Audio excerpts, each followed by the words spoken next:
ছোট্ট শহর কাশীপুরে রনি নামের এক ছেলে থাকত। সে ভীষণ কার্টুন দেখতে ভালোবাসত।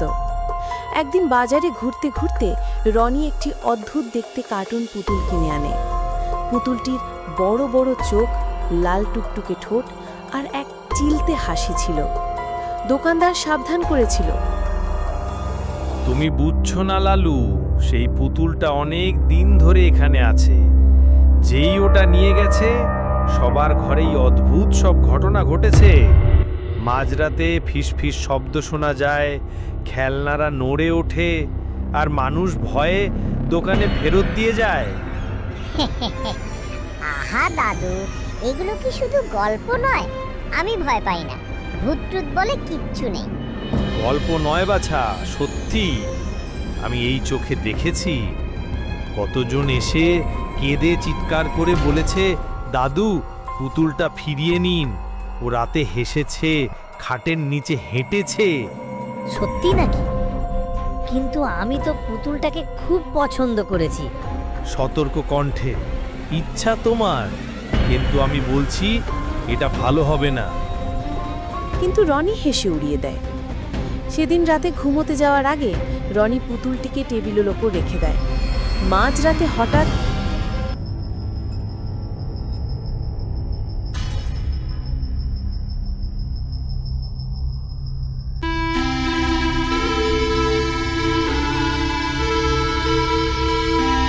কে তুমি?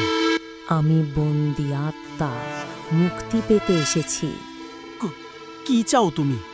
আমার জায়গায় থাকার জন্য কাউকে চাই, আর সেটা হবে তুই। না, আমাকে ছেড়ে দাও। দোকানদার তোকে সাবধান করেছিল, তাই না? বলেছিল এই পুতুল কিনবি না, কিন্তু তুই শুনিসনি।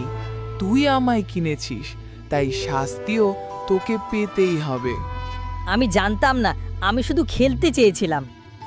আমি খেলনা নই লালু, আমি বন্দি আত্মা। আমার হাসি, আমার কান্না সবে তোর সঙ্গে ভাগ হবে, কিন্তু আমি মুক্ত হব তোর শরীরেই। শব্দে ঘুম ভাঙে। আলো জ্বালাতেই দেখে পুতুলটি আর টেবিলে নেই।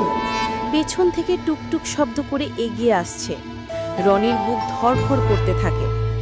পুতুলটি ধীরে ধীরে বলে ওঠে, আমাকে কার্টুনে আটকে রেখেছিল, এখন আমি মুক্ত।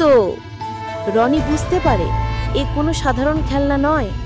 হঠাৎ ঘরের দেয়ালে কার্টুনের মতো ছবি ভেসে ওঠে, কিন্তু সবগুলো ভয়ঙ্কর। কারো চোখ নেই, কারো মাথা নেই, আর সব পুতুলের মতো দাঁত বের করা হাসি।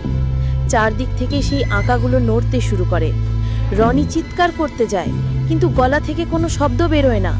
তখন পুতুলটি ফিসফিস করে বলে, তুমি এখন আমার গল্পের নায়ক। একবার ভেতরে ঢুকলে আর বেরোনোর পথ নেই। এরপর রনি হঠাৎ নিজেকে এক অদ্ভুত কার্টুন দুনিয়ায় দেখতে পায়। চারপাশ রঙিন হলেও সবকিছু অস্বাভাবিক।